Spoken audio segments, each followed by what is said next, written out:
नमस्कार, आप देख रहे हैं इंडिया वॉइस। मैं हूं आपके साथ जोई सिंह और बढ़ते खबरों की ओर। लखनऊ से बड़ी खबर सामने आ रही। वाहनों से अवैध वसूली के आरोप में बड़ी कार्रवाई। लखनऊ से जानकारी, वाहनों से अवैध वसूली का मामला और इसमें बड़ी कार्रवाई की गई है। आरोपी यातायात पुलिस कर्मियों पर गिरी गाज। Sub inspector Umesh Singh, constable Shivam Kumar suspend, constable Vivek, Vishal और सचिन भी सस्पेंड किए गए हैं। विभूति खंड के कामता तिराहे पर बस चालकों से करते थे वसूली। जेसीपीएलओ के नेतृत्व में कराई गई थी गोपनीय जांच में अवैध वसूली की शिकायत सही होने पर कार्रवाई की गई है। सस्पेंड हुए ट्रैफिक पुलिस कर्मियों के खिलाफ एफआईआर के आदेश में जानकारी। लखनऊ से पुलिस कर्मियों पर गाज गिरी है और सस्पेंड हुए पुलिस कर्मियों के खिलाफ एफआईआर के आदेश भी दिए गए हैं। वहीं जांच में अवैध वसूली की शिकायत सही पाए जाने पर जो है ये कार्रवाई की गई है। तो लखनऊ से ये जानकारी, बस चालकों से वसूली करते थे ये पुलिसकर्मी और अवैध वसूली की शिकायत सही होने पर यह बड़ा कदम उठाया गया है प्रशासन की ओर से, अधिकारियों की ओर से, और कई पुलिसकर्मियों को सस्पेंड किया गया है। तो विभूति खंड के कामता तिराहे पर बस चालकों से वसूली करते थे और इसमें जो है कांस्टेबल विवेक, विशाल और सचिन कुमार को सस्पेंड किया गया और इसी के साथ सब इंस्पेक्टर उमेश सिंह, कांस्टेबल शिवम कुमार भी सस्पेंड किए गए हैं। तो आरोपी यातायात पुलिस कर्मियों पर गाज गिरी है और ये वाहनों से अवैध वसूली में बड़ी कार्रवाई। तो लखनऊ से ये जानकारी सामने आ रही है और बड़ी कार्रवाई पुलिसकर्मियों के ऊपर।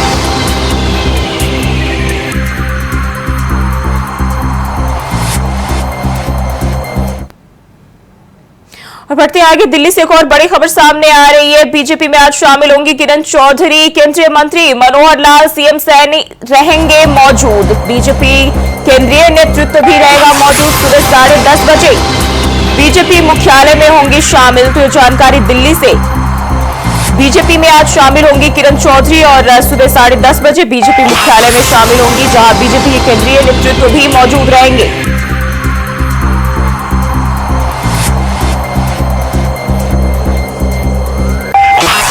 दिल्ली से बड़ी खबर,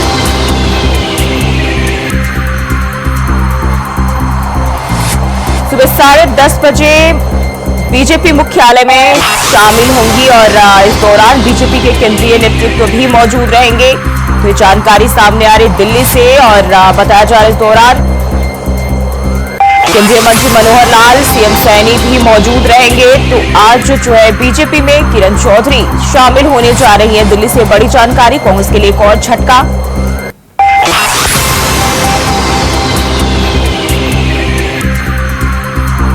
तो आज बीजेपी में शामिल होंगी किरण चौधरी और दिल्ली से यह जानकारी सामने आ रही है, जहां केंद्रीय मंत्री मनोहर लाल, सीएम सैनी शामिल रहेंगे, मौजूद रहेंगे। उनकी मौजूदगी में बीजेपी का दामन थामेंगी। जहां बताया जा रहा है बीजेपी केंद्रीय नेतृत्व भी इस दौरान मौजूद रहेगा और सुबह 10:30 बजे बीजेपी मुख्यालय में शामिल होंगी।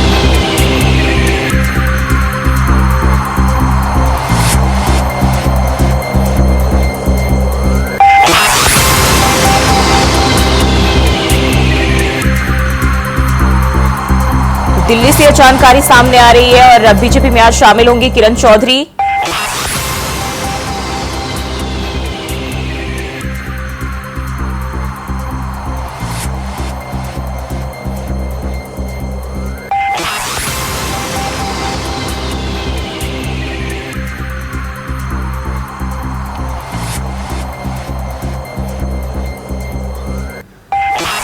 बीजेपी केंद्रीय नेतृत्व भी इस दौरान मौजूद रहेगा और सुबह 10:30 बजे। और इसी खबर पर ज्यादा जानकारी के साथ बीएस गुलियानी हमारे संवाददाता चंडीगढ़ से हमारे साथ जुड़ गए। गुलियानी, क्या है, कितने बजे से कार्यक्रम रहने वाला है? क्योंकि आज किरण चौधरी की बात कर ले, कांग्रेस के लिए बड़ा झटका है, बीजेपी का दामन थामने जा रही है। जी बिल्कुल, देखिए आज करीब 10:30 बजे का टाइम जो है वो निर्धारित किया गया है और जो अगर बात करें कांग्रेस को कितना घाटा हो रहा है, तो कांग्रेस को एक बड़ा झटका लगने वाला है, क्योंकि इसके साथ ही जो काफी एकजुटता दिखाई दे रही थी लोकसभा चुनावों में कांग्रेस की, तो अब फिर वो तार तार होती नजर आ रही है। इसको लेकर जो कयास लगाए जा रहे हैं कि जो श्रुति चौधरी कांग्रेस ज्वाइन कर रही है किरण चौधरी के साथ, तो इसमें जो दो फायदे सीधे तौर पर श्रुति चौधरी और किरण चौधरी को होने वाले हैं, क्योंकि दीपेंद्र हुड्डा जो है वो सांसद से इस्तीफा दे चुके हैं राजस्थान से। तो इस वजह से कहीं ना कहीं बीजेपी जो है वो किरण चौधरी को अब यहाँ से अपना नुमाइंदा बनाकर राज्यसभा के लिए पेश करेगी। इसके साथ ही जो श्रुति चौधरी है उसको तो शाम से जो है आने वाले विधानसभा चुनाव में टिकट दी जा सकती है। तो ऐसे कयास लगाए जा रहे हैं, बाकी आने वाला समय बताएगा। जी बताया जा रहा है कि इस दौरान उन्होंने अपनी बेटी को टिकट ना मिलने से नाराजगी जाहिर की है।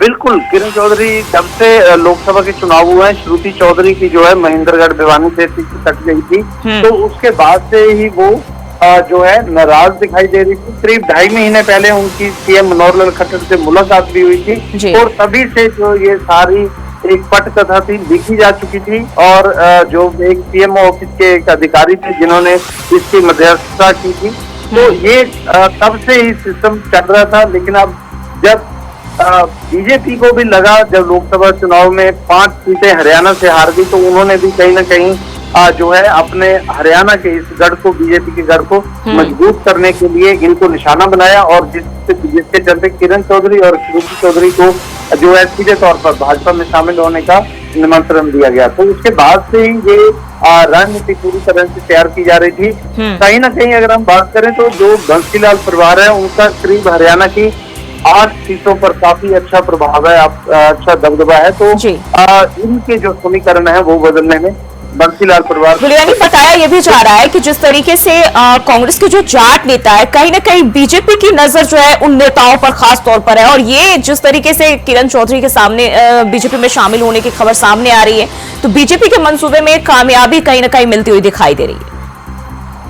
जी बिल्कुल, देखिए बीजेपी ने काफी सोच समझ कर ही फैसला जो है किया है। उन्हें अभी अगर हम बात करें तो टोटल 44 सीटों पर ही बीजेपी 44 कॉन्स्टिट्यूएंसी विधानसभा सीटों पर बीजेपी जीती है लोकसभा चुनाव में, और कांग्रेस को बढ़त मिली है। तो इसके चलते भाजपा काफी जो है चिंतित थी, इसीलिए उन्होंने विधानसभा चुनावों में जो अपना मजबूती बनाने के लिए किरण चौधरी पर सीधा निशाना साधा और वो निशाना इस बार से दिखाई दे रहा है। और आज बात करें तो 10 बजे के बाद करीब 10:30 बजे के करीब जो है ये कार्यक्रम बताया जा रहा है। कौन कौन से बीजेपी के जो नेता हैं यहाँ शामिल होंगे? यहाँ पर देखिए सीधे तौर पर जो पूर्व मुख्यमंत्री मनोहर लाल खट्टर, आजकल सेंटर में जो केंद्रीय मंत्री भी हैं, वो भी शामिल रहेंगे। और यहाँ से सीएम जो है नायब सैनी वो भी मौजूद रहेंगे। इसके अलावा कुछ हरियाणा विधानसभा के जो मंत्री हैं वो भी यहाँ पर मौजूद रहेंगे। और जिस तरीके से ये खबर आ रही है, अगर हम बात करें कांग्रेस और बीजेपी दोनों की, तो दोनों पार्टियों के बीच कैसी हलचल देखी जा रही है? देखिए कांग्रेस में जो है काफी फिर से एक बार जो है अस्थिरता नजर आ रही है, क्योंकि भूपिंदर सिंह हुड्डा जो है वो नेतृत्व कर रहे हैं, नेता प्रतिपक्ष भी हैं। तो उनके चलते हुए जो नाराजगी जिस पे पनपने लगी है कांग्रेस में, तो वो काफी जो है कांग्रेस के आला अधिकारियों को भी खलती नजर आ रही है, जो आला कमान है उसको भी। और अगर बीजेपी की बात करें, बीजेपी को अपनी हार के बाद 5 सीटें जब हार चुके हैं हरियाणा में, तो काफी खलबली मची हुई है।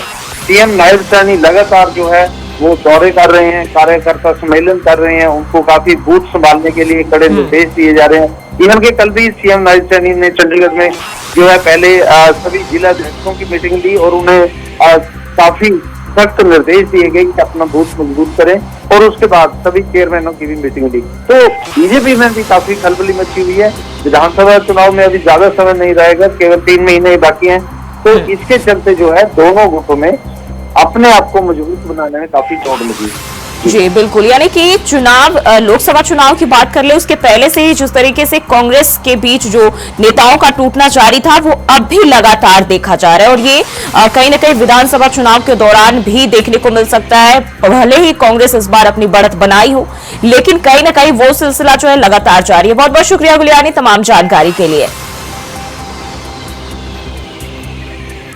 और वहीं गाजीपुर से बड़ी खबर सामने आ रही, मोहन भागवत पर अफजाल अंसारी का बयान, पराजय से डर गए हैं भागवत। तो अफजाल अंसारी का ये बड़ा बयान सामने आया है, मोहन भागवत पर पराजय से डर गए भागवत और इसलिए नागपुर मुख्यालय छोड़कर फील्ड में आ गए। उनको एहसास हो चुका है कि यूपी में सपा की सरकार बनेगी। तो यह जानकारी गाजीपुर से सामने आ रही, मोहन भागवत पर अफजाल अंसारी का ये बयान उन्होंने कहा उनको एहसास हो चुका है कि यूपी में सपा सरकार बनेगी, पराजय से डर गए भागवत। तो अफजाल अंसारी की ओर से ये बयान सामने आए हैं और मोहन भागवत पर अफजाल अंसारी का ये बड़ा बयान। उन्होंने कहा इसलिए नागपुर मुख्यालय छोड़कर फील्ड में आ गए और उत्तर प्रदेश में सपा सरकार बनेगी, ये उनको एहसास हो चुका है। तो गाजीपुर से ये जानकारी।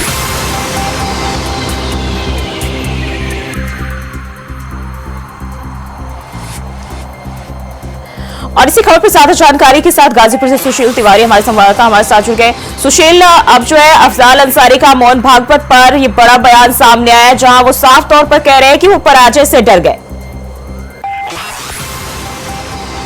जब से अफजाल अंसारी ने यहाँ पे चुनाव जीता है, वो पूरी तरीके से बीजेपी पे फायर हैं और लगातार वो जहाँ भी जा रहे हैं उन्होंने साफ ये कहा है कि बीजेपी की जो नीतियाँ थी उससे लोग परेशान थे। और जब उन्होंने आरएसएस प्रमुख मोहन भागवत की बात की और उन्होंने साफ शब्दों में कहा कि मोहन भागवत को नागपुर से यहाँ पे आना पड़ा और बीजेपी जान चुकी है कि उसका जो कुनबा रहा है वो पूरी तरीके से जो ही खसक चुका है। और सबसे बड़ी बात अगर मैं बताऊं तो पूर्वांचल में जो बीजेपी ने सोचा था कि वो सीट जीत पाएगी और वो जीत नहीं पाई। और लगातार अफजाल अंसारी जहाँ भी जा रहे हैं, जब वो जीते हैं वो हर विधानसभा में जा रहे हैं और वहाँ पर उनके सम्मान समारोह हो रहे हैं, वहाँ पर वो कार्यकर्ताओं को संबोधित करे। इसके साथ ही जो उन्होंने ये भी कहा जो एसी वोटर थे, जो बसपा के वोटर थे, उनका जो वोट बैंक इस बार सपा ने साथ दिया था। और जो गठबंधन था तो अफजाल अंसारी ये कह रहे हैं हर मंच पर जाके कि जब मीडिया में उससे बात करती तो मीडिया यही कहती थी कि जब आप जीते थे उस समय तो गठबंधन था, आज वो गठबंधन भी नहीं था और अकेले अपने दम पे अफजाल अंसारी ने ये चुनाव जीता है। इसके साथ ही उन्होंने ये भी कहा कि 2027 की जमीन हमने तैयार कर ली है। अखिलेश यादव जी का जो अब नारा है कि 300 के बाद विधानसभा के चुनाव में, तो निश्चित ही सपा ने कमर कस ली है और लगातार अफजाल अंसारी मंचों पर बीजेपी पर हमलावर है। उन्होंने जब ये कहा जो जी राजनीतिक सरगर्मियां तेजी से की, योगी जी की उन्होंने तारीफ की और उन्होंने कहा कि अगर योगी जी बनारस में नहीं आते तो फिर प्रधानमंत्री जी के लिए जो डगर थी वो कठिन हो जाती। तो लगातार अफजाल अंसारी ने योगी जी की भी तारीफ की। और गाजीपुर के राजनीतिक पारी की अगर मैं बात करूं तो अफजाल अंसारी जीतने के बाद जहां भी मंच से जा रहे हैं लगातार बीजेपी पे निशाना साध रहे हैं। जी, और देखिए हम कहीं ना कहीं बीजेपी को जिस तरीके से बड़ी शिकस्त मिली है उत्तर प्रदेश में, और अब जो है इस तरह से अफजाल अंसारी भी साफ तौर पर बीजेपी पर हमलावर है और इसके साथ ही मोहन भागवत पर भी वो ये कह रहे हैं कि उन्हें एहसास हो चुका है और इसलिए नागपुर मुख्यालय छोड़कर वो फील्ड में आ चुके हैं कि यूपी में जो है सपा की ही सरकार बनेगी। बहुत बड़ी बात थी जो कि गोरखपुर में जब वो वहाँ पे आए और वहाँ पर वो अपने कार्यकर्ताओं के जो भी संघ के लोग थे वहाँ पर मोहन भागवत जी वहाँ पे रुके थे। लेकिन अफजाल अंसारी ने जब ये बयान दिया है, मैं कहूँ राजनीतिक गलियारों में ये चर्चाएं जोरों पर हैं और लगातार जो जी अफजाल अंसारी ने मंच से कहा है, यहाँ पर उन्होंने जब ये कहा कि बीजेपी 400 का जो नारा दे रही थी वो सीट नहीं जीत पाई, मोदी जी पर भी उन्होंने लगातार ये आरोप लगाया। उन्होंने कहा कि उनको प्रधानमंत्री बनना ही नहीं चाहिए था और उन्होंने कहा कि जो बीजेपी ये तंज कस रही है कि चंद्रबाबू नायडू और नीतीश कुमार उनके पाले में है, वो दोनों मजे हुए खिलाड़ी हैं और कब वह अपना पाला बदल ले। उन्होंने ये भी जो कहा कि 5 साल की सरकार चलने वाली नहीं। हालांकि अभी तक जो है कुछ कहा नहीं जा सकता है, लेकिन जिस तरीके से बात करें इस बार इंडिया गठबंधन या समाजवादी पार्टी की बात कर ले, अच्छी खासी बढ़त जो है वो बनाई है। अगर विधानसभा चुनाव के लिहाज से जोड़कर देखें तो अभी तक आगे जो है समीकरण क्या देखने को मिलेगा? जी, अगर मैं पूर्वांचल की बात करूं तो पूर्वांचल का जो गढ़ है ना वो बीजेपी के लिए सीट पाना बहुत मुश्किल भरा काटो भरा रहा है और इस बार बीजेपी जान चुकी है। बहुत सारे मुद्दे थे। इसके साथ ही जो एनडीए के जो लोग थे उन्होंने अफजाल अंसारी हर मंच से ये कह रहे हैं कि संविधान खतरे में था, बाबा साहब का संविधान खतरे में था। इसके साथ ही बहुत कुछ उन्होंने रोजगार की भी बातें हो रही है। लेकिन जी जो आपने कहा कि क्या इस बार जब विधानसभा का चुनाव होगा तो सपा निश्चित ही जो यहाँ पे सपा ने सीटें जीती हैं, अगर मैं कहूँ पूरे भारत में तीसरी सबसे बड़ी पार्टी उभर कर वो आई है, तो निश्चित ही सपा के कार्यकर्ताओं में जो उत्साह है और जोश खरोश के साथ वो लगे हुए हैं। बीजेपी के लिए काफी मेहनत करनी पड़ेगी। मंथन का दौर जो जी लगातार जारी है कि पूर्वांचल में जहां पर बीजेपी ने कभी ये विश्वास नहीं किया था कि ये सीटें खिसक जाएंगी, लेकिन पूर्वांचल की सभी जिलों के अगर मैं कहूँ कुछ जिलों को छोड़ के बीजेपी के हाथ पराजय का सामना करना पड़ा, तो सपा निश्चित ही यहाँ पर पूरी तरीके से अपनी जीत से उत्साहित है। ये दम भी बढ़ रही है कि आने वाले विधानसभा चुनाव में हम एक बार फिर सरकार बनाने जा रहे हैं। जी सुशील, बहुत बहुत शुक्रिया तमाम जानकारी के लिए। और वहीं मेरठ के शास्त्री नगर आवास विकास के ट्रांसफार्मर में भयंकर आग लगने से वहां भगदड़ मच गई, जिसके बाद पास में रखे खोखे में भी आग लग गई और जिससे खोखा जलकर राख हो गया। तो ट्रांसफार्मर में भयंकर आग लग गई और इसके चलते आसपास में जो है अफरा तफरी का माहौल हो गया।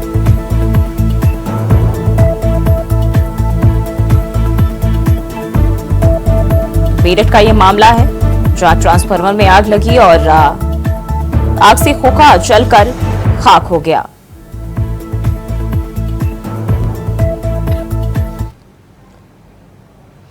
और वहीं मथुरा में चली एसएसपी शैलेश कुमार पांडे ने 19 निरीक्षक और उप निरीक्षकों के तबादले कर दिए, जहां थाना प्रभारी निरीक्षकों सहित कई थानों में ट्रांसफर किए गए, जहां महिला थाना प्रभारी निरीक्षक अलका ठाकुर को अपराध शाखा भेज दिया गया।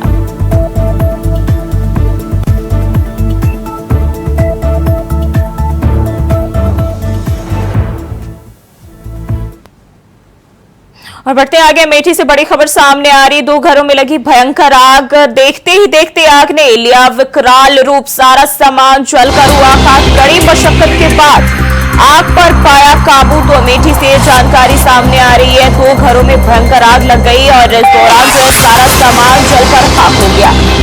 वही कड़ी मशक्कत के बाद आग पर काबू पाया गया। बताया जा रहा है देखते ही देखते आग ने विकराल रूप ले लिया, जिसमें सारा सामान जलकर खाक हो गया। तो ये जानकारी सामने आ रही है अमेठी से और 2 घरों में भयंकर आग लग गई और इस दौरान जो है आग ने काफी भयंकर रूप ले लिया, जिसमें सारा सामान जलकर खाक हो गया।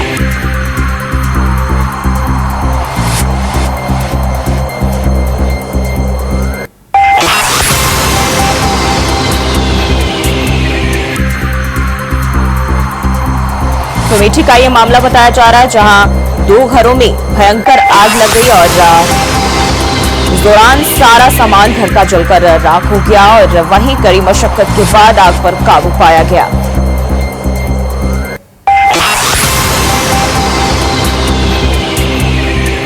तो लगातार बढ़ते गर्मी के बीच जो है आग की घटनाएं सामने आ रही है और अमेठी में भी 2 घरों में आग लग गई, जिस दौरान जो है आग इतनी भयंकर थी 2 घरों को अपने चपेट में ले लिया और इस दौरान सारा सामान भी जलकर खाक हो गया।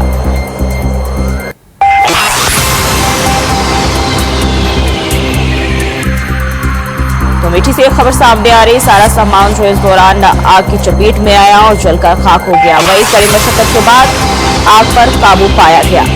तो 2 घरों में आग लग गई अमेठी में, ये बताया जा रहा है और देखते ही देखते आग ने भयंकर रूप ले लिया।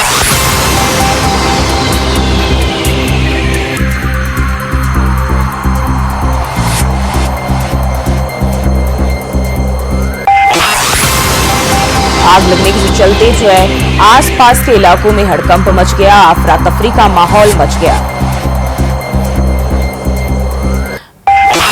और इसी खबर पर ज्यादा जानकारी के साथ अमेठी से संजय यादव हमारे संवाददाता हमारे साथ जुड़ गए हैं। संजय, कब की है ये घटना, कैसे आग लगी, क्या जानकारी है इसको लेकर?